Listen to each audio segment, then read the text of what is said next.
Friends, welcome back to our channel. 8ാം ക്ലാസ്സിലെ അർദ്ധവാർഷിക മൂല്യനിർണ്ണയം 2023-24 വർഷത്തെ കേരള പാഠാവലിയിലെ ക്വസ്റ്റ്യൻ പേപ്പറാണ് നമ്മൾ ഇന്ന് നോക്കാൻ പോകുന്നത്. അപ്പോൾ എന്തൊക്കെയാണ് ക്വസ്റ്റ്യൻസ് ഉള്ളത്, അവയുടെ ആൻസേഴ്സ് എന്തൊക്കെയാണ് നമുക്ക് ഡിസ്കസ് ചെയ്യാം. ഓക്കെ, എക്സാം എഴുതാനുള്ള സമയം 1.5 മണിക്കൂറാണ്, ആകെ 40 മാർക്കാണ്. അപ്പോൾ താഴെ നിങ്ങൾക്ക് ആവശ്യമുള്ള നിർദ്ദേശങ്ങളെല്ലാം തന്നിട്ടുണ്ട്. നമുക്ക് നേരെ ക്വസ്റ്റ്യനിലേക്ക് കടക്കാം.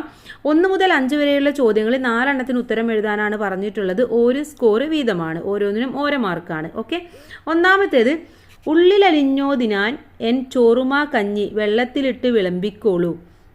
വരികളിൽ പ്രകടമാകുന്നത് കാപട്യം, കോപം, അനുകമ്പ, അസൂയ. എന്താണ് ഇവിടെ? അനുകമ്പയാണ് ഈ വരികളിൽ പ്രകടമാകുന്നത്. ഓക്കെ, ഇനി രണ്ടാമത്തേത്, മാതൃക പോലെ എഴുതുക. നദീജലം, നദിയിലെ ജലം. അശാന്ത നഗരം, എന്താണ്? അശാന്തമായ നഗരമാണ്. അപ്പോൾ അവിടെ ഉത്തരം അശാന്തമായ നഗരം. 3, അമ്മമ്മ എന്ന കഥാപാത്രത്തിന് യോജിക്കാത്ത വിശേഷണം. പിഞ്ഞിക്കീറിയ പേഴ്സ്, കരച്ചിൽ വടുകെട്ടിയ മുഖം, പുഞ്ചിരിക്കുന്ന മുഖം, വെപ്രാളപ്പെട്ട നടത്തം. ഏതാണ് ഇതിൽ യോജിക്കാത്തത്? പുഞ്ചിരിക്കുന്ന മുഖം എന്നുള്ളതാണ്. 4ാമത്തേത്, ശരിയായി പിരിച്ചെഴുതിയത് ഏത്? കളിയരങ്ങ്, കളി അരങ്ങ്. കഥയാടുമ്പോൾ, കഥയാടുമ്പോൾ. കളിപ്പെട്ടി, കളിപ്പെട്ടി. അണിയറ, അണിയറ. ഇതിൽ ശരിയായത് കളി അരങ്ങ് എന്നുള്ളതാണ്. ഓക്കെ, കളി അരങ്ങ് എന്നുള്ളത്. അടുത്തത് 5ാമത്തെ ചോദ്യമാണ്. ഈ അപൂർണതയ്ക്ക് ഒരു ഉപശാന്തി എന്ന പോലെ പ്രകൃതി വാരി വിതറുന്ന മറ്റൊരു പൊന്നാണയം ഇവിടെ സമൃദ്ധമായി വിളയുന്നുണ്ട്. അടിവരയിട്ട പദം സൂചിപ്പിക്കുന്നത് അഥവാ പൊന്നാണയം എന്നതുകൊണ്ട് സൂചിപ്പിക്കുന്നത് മേഘത്തെ, സ്വർണ്ണ നാണയത്തെ, പൂക്കളെ, മഴയെ. എന്തിനായിരുന്നു? പൂക്കളെയാണ്. ഉത്തരം പൂക്കളെ. ഇനി 6 മുതൽ 8 വരെയുള്ള ചോദ്യങ്ങളിൽ 2 എണ്ണത്തിന് 2ഓ 3ഓ വാക്യത്തിൽ ഉത്തരം എഴുതാനാണ്. 2 സ്കോർ വീതമാണ്. 6ാമത്തേത്, ഓടിക്കളിക്കുന്നുണ്ടാ പശുനിക്കഞ്ഞിയിലാരോ നെടിയരി വറ്റുമാത്രം. വരികളിൽ തെളിയുന്ന 2 സൂചന എഴുതാനാണ് പറയുന്നത്. അപ്പോൾ ഇവിടെ 1 എന്ന് പറയുന്നത് ആ കാലഘട്ടത്തിലെ ദാരിദ്ര്യത്തെക്കുറിച്ച് മനസ്സിലാക്കാൻ കഴിയുന്നുണ്ട്. അതുപോലെ തന്നെ ജീവിത ദുരന്തത്തെക്കുറിച്ചും മനസ്സിലാക്കാൻ കഴിയുന്നുണ്ട്. അപ്പോൾ എന്തൊക്കെയാണ് ആ കാലഘട്ടത്തിലെ ദാരിദ്ര്യം, ജീവിത ദുരിതം? ഇത് രണ്ടുമാണ് ഇതിലൂടെ മനസ്സിലാക്കാൻ കഴിയുന്നത്. ഇനി 7ാമത്തേത്, കാലത്തിൻ്റെ ഇരുണ്ട വഴിയിൽ ഒറ്റപ്പെട്ടു. ആരുടെയും സഹായത്തിനു കാക്കാതെ സ്വയം കരുത്താർജിക്കുകയായിരുന്നു അമ്മ. ഭൂമിയുടെ സ്വപ്നം എന്നതിലെ വരികളാണ്. സൂചനകളിൽ നിന്ന് അമ്മയുടെ ജീവിതാവസ്ഥയെക്കുറിച്ചുള്ള 2 നിരീക്ഷണങ്ങൾ എഴുതാനാണ് പറയുന്നത്. ഓക്കെ, അപ്പോൾ അത് നമുക്ക് എഴുതി നോക്കാം. ഈ സൂചനകളിൽ നിന്നും നമുക്ക് മനസ്സിലാവുന്നത് അമ്മ ഒറ്റപ്പെട്ടെങ്കിലും സ്വയം കരുത്ത് ആർജിക്കാനുള്ള മനസ്സുറപ്പുണ്ടായിരുന്നുവെന്നും ആരുടെയും സഹായം കാത്തു നിൽക്കാതെ സ്വാശ്രയ ശേഷി നേടാൻ അമ്മയ്ക്ക് കഴിഞ്ഞു എന്നും മനസ്സിലാകുന്നു. ഇനി 8ാമത്തെ ചോദ്യം, അർത്ഥവ്യത്യാസം വരാതെ 2 വാക്യങ്ങളാക്കി എഴുതാനാണ് പറഞ്ഞിട്ടുള്ളത്. ഒരു വീട്ടിൽ ഉള്ളവർക്കെല്ലാം കൂടി അത്താഴത്തിന് 3 ഇടങ്ങഴി അരിയുടെ ചോറ് മതിയെന്നിരുന്നാലും അവിടെ 15 ഇടങ്ങഴി അരിയാണ് വെക്കുന്നത്. ഇത് അർത്ഥവ്യത്യാസം വരാതെ 2 വാക്കായിട്ട് എഴുതണം. എങ്ങനെ എഴുതാം? ഒരു വീട്ടിലുള്ളവർക്ക് എല്ലാം കൂടി അത്താഴത്തിന് 3 ഇടങ്ങഴിയുടെ ചോറ് മതി. അവിടെ ഫുൾ സ്റ്റോപ്പ് കൊടുക്കുക. എന്നിട്ട് എന്നിരുന്നാലും അവിടെ 15 ഇടങ്ങഴി അരിയാണ് വെക്കുന്നത്. അങ്ങനെ 2 വാക്യമാക്കിയിട്ട് അതിനെ അർത്ഥം മാറ്റാതെ മാറ്റി എഴുതുകയാണ് വേണ്ടത്. ഇനി 9 മുതൽ 14 വരെയുള്ള ചോദ്യങ്ങളിൽ 5 എണ്ണത്തിന് അരപ്പുറത്തിൽ കവിയാതെ ഉത്തരം എഴുതാൻ പറയുന്നുണ്ട്. 4 സ്കോർ വീതമാണ്. 9ാമത്തേത്, വേഷക്കൊഴുപ്പിൽ ആശാന്റെ യവനനെ വെല്ലാൻ ആരുമില്ലെന്ന് വിധി എഴുതി വിവരമുള്ളവർ. യവനനെ കണ്ടാൽ ഞെട്ടുക തന്നെ വേണം. കീർത്തിമുദ്രയിലേതാണ്. താൻ ചെയ്യുന്ന ഏതു വേഷവും മനോഹരമായിരിക്കണമെന്നുള്ള ആത്മാർത്ഥതയാണ് കീർത്തിമുദ്രയിലെ ആശാനെ വ്യത്യസ്തനാക്കുന്നത്. സന്ദർഭവും പാഠഭാഗവും വിശകലനം ചെയ്ത് പ്രസ്താവനയോട് പ്രതികരിക്കുക. അപ്പോൾ ഇവിടെ എന്താണ്? കീർത്തിമുദ്ര എന്ന കഥയിലെ ആശാന്റെ കഥയോടുള്ള സ്വയം സമർപ്പണം, ആത്മാർത്ഥത, യവനന്റെ വേഷമായാലും സ്വയംവര കൃഷ്ണന്റെ വേഷമായാലും തന്മയത്വത്തോടെ അവതരിപ്പിക്കാനുള്ള ആശാന്റെ കഴിവ്, ഇതൊക്കെയാണ് ഈ പാഠഭാഗത്തിലൂടെ നമുക്ക് മുന്നിൽ കാണിച്ചു തരുന്നത്. അപ്പം അതുകൊണ്ടാണ് ഇങ്ങനെ പറയുന്നത്. ഓക്കെ, ഇനി അടുത്തത് 10ാമത്തെ ചോദ്യം നോക്കാം. താരകമണിമാല ചാർത്തിയാലതും കൊള്ളാം, കാറണിച്ചളി നീളെ പുരണ്ടാലതും കൊള്ളാം, ഇല്ലിഹ സംഘം ലേപമെന്നിവ സമസ്വച്ഛമല്ലയോ വിഹായസവണ്ണവൻ ഗുരുനാഥൻ. എൻ്റെ ഗുരുനാഥൻ എന്നതിലെ വരികളാണ് ഇവിടെ തന്നിട്ടുള്ളത്. കാവ്യപരമായ സവിശേഷതകൾ കുറിക്കാനാണ് പറയുന്നത്. അപ്പോൾ ഇവിടെ എന്താണ് കൂട്ടുകാരെ, ഇവിടെ ഗാന്ധിജിയുടെ ഹൃദയവിശാലതയെയും മഹത്വത്തെയുമാണ് ഈ വരികളിലൂടെ വള്ളത്തോൾ വിശദമാക്കുന്നത്. നക്ഷത്രങ്ങൾ നിറഞ്ഞാലും ശോകമുഖമായ കാർമേഘം മൂടി നിന്നാലും വിശാലമായ ആകാശം ഇതെല്ലാം ഒരേ മനോഭാവത്തോടെയാണ് ഉൾക്കൊള്ളുന്നത്. സന്തോഷത്തിന്റെയും ബഹുമാനത്തിന്റെയും നക്ഷത്രമാലകൾ സ്വീകരിക്കുന്നതുപോലെ ഗാന്ധിജി തിരസ്കാരത്തിന്റെയും വിമർശനങ്ങളുടെയും കാർമേഘങ്ങൾ ആകുന്ന കറുത്ത ചെളിയെയും ഹൃദയവിശാലതയോടെ ഉൾക്കൊണ്ട് ഒന്നിനോടും കൂടുതൽ പ്രതിബദ്ധതയില്ലാതെ സമചിന്തയോടെ ഉൾക്കൊള്ളുന്ന തന്റെ ഗുരുനാഥനെ ആകാശത്തിനു തുല്യമായി കാണുകയാണ് കവി. ആകാശത്തെയും ഗാന്ധിജിയെയും താരതമ്യപ്പെടുത്തുന്നതിലൂടെ ഏത് സാഹചര്യങ്ങളിലും അഭിമുഖീകരിക്കുവാനുള്ള സമചിന്തതയും പരിപക്വതയും നമുക്ക് ദർശിക്കാം. അപ്പം അതാണ് ഈ ഒരു വരികളുടെ അർത്ഥം എന്ന് പറയുന്നത്. ഇനി 11ാമത്തെ ചോദ്യമാണ്, ധനസമ്പാദനമോ സ്വകാര്യമായ ഉയർച്ചയോ അല്ല, രാഷ്ട്രീയത്തിനു വേണ്ടി എന്തും നൽകാനാവുമെന്ന ചിന്ത മാത്രമേ ഉണ്ണിയിൽ ഉണ്ടാകാവൂ. ഭൂമിയുടെ സ്വപ്നം എന്നതിലെ വരികളാണ്. അമ്മയുടെ വിശാലമായ കാഴ്ചപ്പാടാണോ ഈ വാക്യത്തിൽ കാണുന്നത്? പാഠഭാഗത്തിലെ സന്ദർഭങ്ങൾ വിശകലനം ചെയ്ത് കുറിപ്പ് തയ്യാറാക്കാനാണ് പറയുന്നത്. അപ്പോൾ നമുക്കറിയാം എന്താണ് നമ്മുടെ ഡോക്ടർ ജോർജ് ഓണക്കൂറിന്റെ പ്രണയ താഴ്വരയിലെ ദേവദാരു എന്ന നോവലിലെ ആദ്യ അധ്യായമാണ് ഭൂമിയുടെ സ്വപ്നം എന്ന് പറയുന്നത്. ജനിച്ച നാടിനു വേണ്ടി മകനെ സമർപ്പിക്കുന്ന ഒരു അമ്മയുടെ ചിത്രമാണ് ഇതിൽ തെളിയുന്നത്. സ്വകാര്യമായ ഉയർച്ചയും എല്ലാം രാഷ്ട്രത്തിനു വേണ്ടി നൽകാനാവും എന്ന ചിന്ത മാത്രമേ ഉണ്ണിയിൽ ഉണ്ടാകാവൂ എന്ന് അമ്മ പറയുന്നത് അത്രയും ആത്മാർത്ഥതയോടെയും ബഹുമാനത്തോടെയും നമ്മുടെ രാജ്യത്തെ സ്നേഹിക്കണം, ഇന്ത്യ എന്താണെന്ന് അറിയണമെന്നും അറിവുകൾക്ക് അപ്പുറത്ത് യഥാർത്ഥ ജ്ഞാനം സ്വന്തമാക്കണമെന്നുമാണ് അമ്മ ഉണ്ണിയെ ഉദ്ദേശിക്കുന്നതായിട്ടും നമുക്കിവിടെ മനസ്സിലാക്കാം. ഇനി അടുത്തത് 12ാമത്തെ ചോദ്യമാണ്, വണ്ടിയില്ല വള്ളമില്ല കാൽനട തന്നെ അവലംബം, അന്യമാരുടെ ഔദാര്യത്തിൽ ദൃഢമായി വിശ്വസിച്ചുകൊണ്ടുള്ള പോക്കാണ് ഇത്, വഴിയാത്ര എന്നതിലേതാണ്. നൽകിയിരിക്കുന്ന സന്ദർഭങ്ങൾ വിലയിരുത്തി പണ്ടത്തെ യാത്രയുടെ സവിശേഷതകൾ വ്യക്തമാക്കാനാണ് പറയുന്നത്. അപ്പോൾ പണ്ട് നമുക്കറിയാം ഇന്നുണ്ടായിരുന്ന സൗകര്യങ്ങളൊന്നും യാത്രക്ക് ഉണ്ടായിരുന്നില്ല അല്ലേ. വണ്ടികളും വള്ളങ്ങളും മറ്റു യാത്രാ സൗകര്യങ്ങളും ഇല്ലാതിരുന്ന കാലത്ത് കാൽനട യാത്രയായിരുന്നു ഏക ആശ്രയം. ഹോട്ടലുകളോ ചായക്കടകളോ അന്നും ഉണ്ടായിരുന്നില്ല.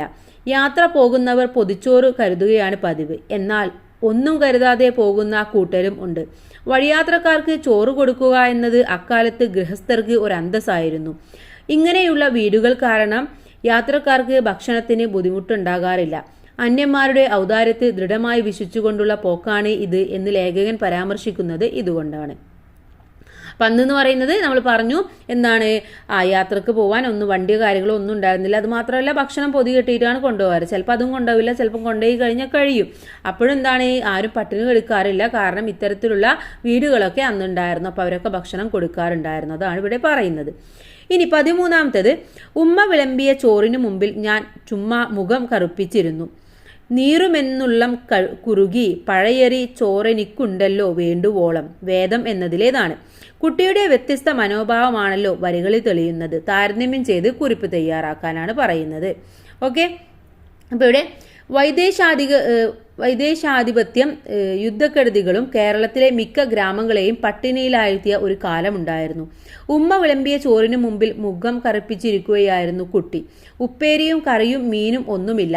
ചെറിയ വട്ടത്തിലുള്ള ഒരു പപ്പടമുണ്ട്. ചോറ് വിളമ്പിയ പാത്രത്തിൽ ചുവന്നുള്ളി കൊണ്ടുള്ള കുറച്ച് ചമ്മന്തി മാത്രമേ കറിയായിട്ടുള്ളൂ. കുട്ടിക്ക് വല്ലാതെ ദേഷ്യം വന്നു. അതുകൊണ്ടാണ് കുട്ടി ചോറിനു മുമ്പിൽ മുഖം കറുപ്പിച്ചിരിക്കുന്നത് 1ാമത്തെ വരികളിൽ പറയുന്നത്. പട്ടിണി പാവങ്ങൾക്ക് കഞ്ഞി തയ്യാറാക്കുന്ന തിരക്കിലായതുകൊണ്ട് മീൻകറി ഉണ്ടാക്കാൻ കഴിഞ്ഞില്ല എന്ന് ഉമ്മ പറയുമ്പോഴാണ് കുട്ടിക്ക് കഞ്ഞിക്ക് വേണ്ടി ഇരക്കുന്നവരുടെ അവസ്ഥ മനസ്സിലായതും തനിക്കുള്ള ചോറ് വേണ്ടുവോളം ഉണ്ടല്ലോ എന്ന് അവൻ സങ്കടത്തോടെയുള്ള സന്തോഷം ആവുകയും ചെയ്തു.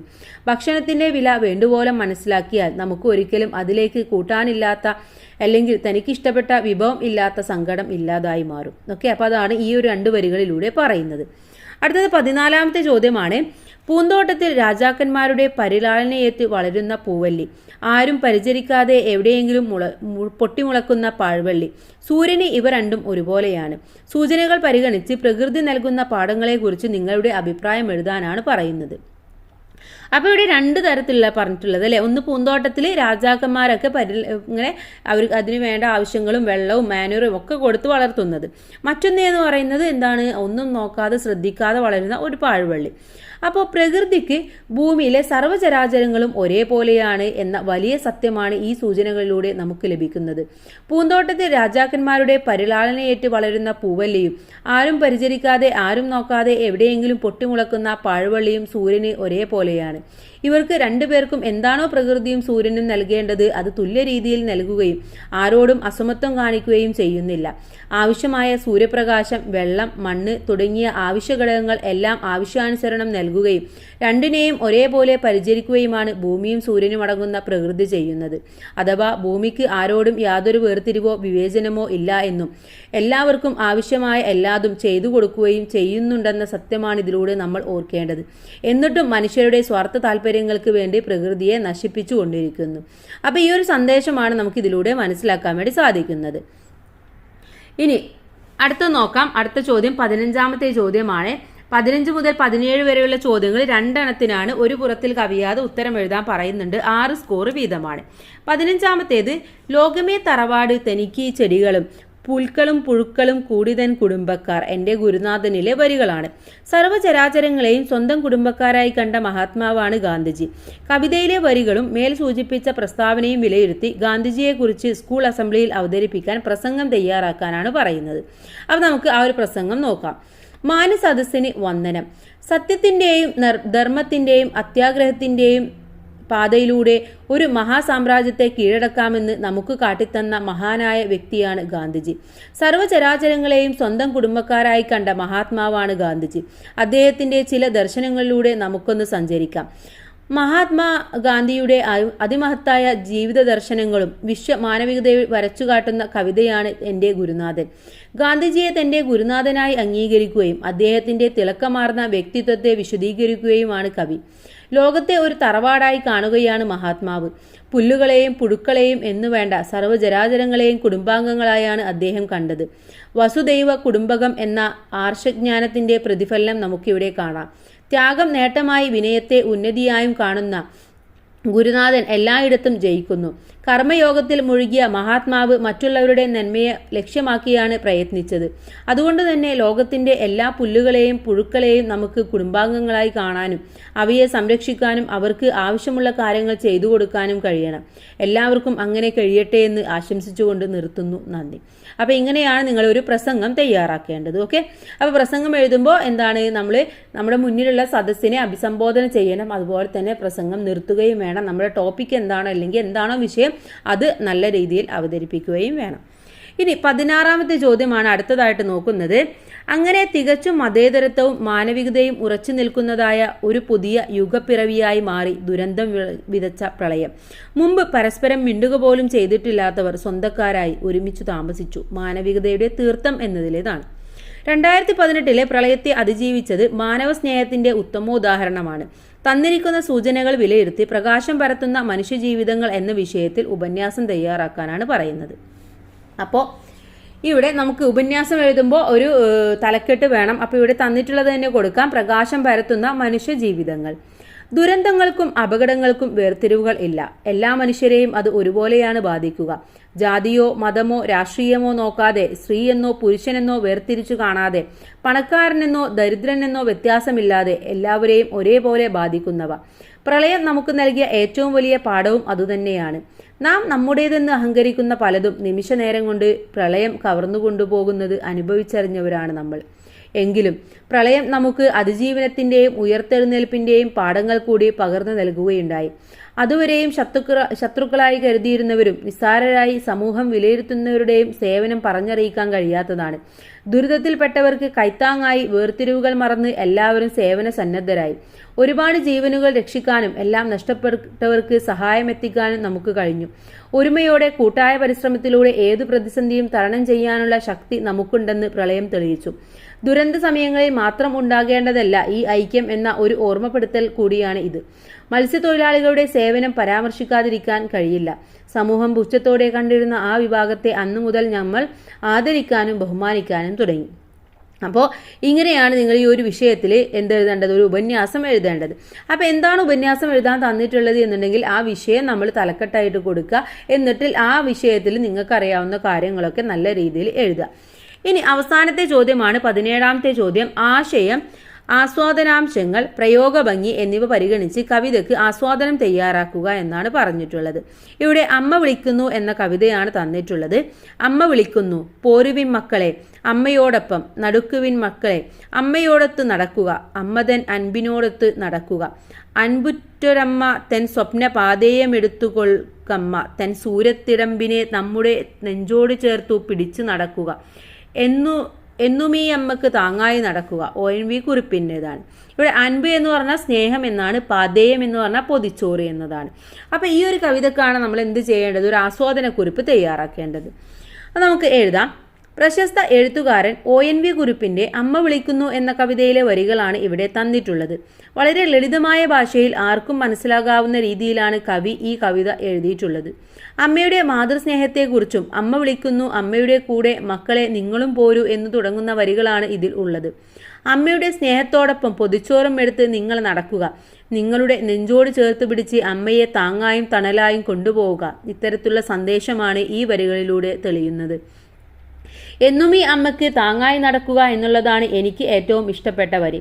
സമൂഹത്തിന് നല്ലൊരു സന്ദേശം നൽകുന്ന ഇത്തരത്തിലുള്ള കവിതകൾ എന്നും ഒരു മുതൽക്കൂട്ടാണ്. വൃദ്ധസദനങ്ങളുടെ എണ്ണം അധികരിച്ചു വരുന്ന ഈ കാലഘട്ടത്തിൽ മാതാപിതാക്കളോടുള്ള സ്നേഹവും വാത്സല്യവും വിളിച്ചോതുന്ന രചനകൾ പുത്തൻ തലമുറയ്ക്ക് നല്ലൊരു ഉണർവ് നൽകും. അപ്പോൾ ഇങ്ങനെ ഒരു ആസ്വാദനക്കുറിപ്പും കൂടെ നിങ്ങൾ എഴുതുക. അപ്പോൾ നിങ്ങൾക്ക് പ്രധാനമായിട്ടും നിങ്ങളുടെ എക്സാമിന് ഒരു ആസ്വാദനക്കുറിപ്പ്, അതുപോലെ തന്നെ ഉപന്യാസം, ലഘുക്കുറിപ്പ്, താരതമ്യക്കുറിപ്പ് ഇതൊക്കെ എഴുതാൻ വരാറുണ്ട്. അപ്പോൾ കൂട്ടുകാർ ആ ഭാഗങ്ങളൊക്കെ നന്നായിട്ട് മനസ്സിലാക്കി വെക്കുക, പാഠഭാഗം നന്നായിട്ട് പഠിക്കുക. അതുപോലെ തന്നെ ഇമ്പോർട്ടൻ്റ് ആയിട്ടുള്ള കുറച്ച് നോട്ട്സിൻ്റെ ഒരു വീഡിയോയും കൂടെ നമ്മൾ അപ്ലോഡ് ചെയ്തിട്ടുണ്ട്. അപ്പോൾ അതും കൂട്ടുകാർ കണ്ടു കഴിഞ്ഞാൽ നിങ്ങൾക്ക് ഏകദേശം പഠിക്കേണ്ട ഭാഗങ്ങളൊക്കെ മനസ്സിലാക്കാൻ പറ്റും. അപ്പോൾ എല്ലാ കൂട്ടുകാർക്കും നല്ല മാർക്ക് തന്നെ സ്കോർ ചെയ്യാൻ കഴിയട്ടെ. Thanks for watching.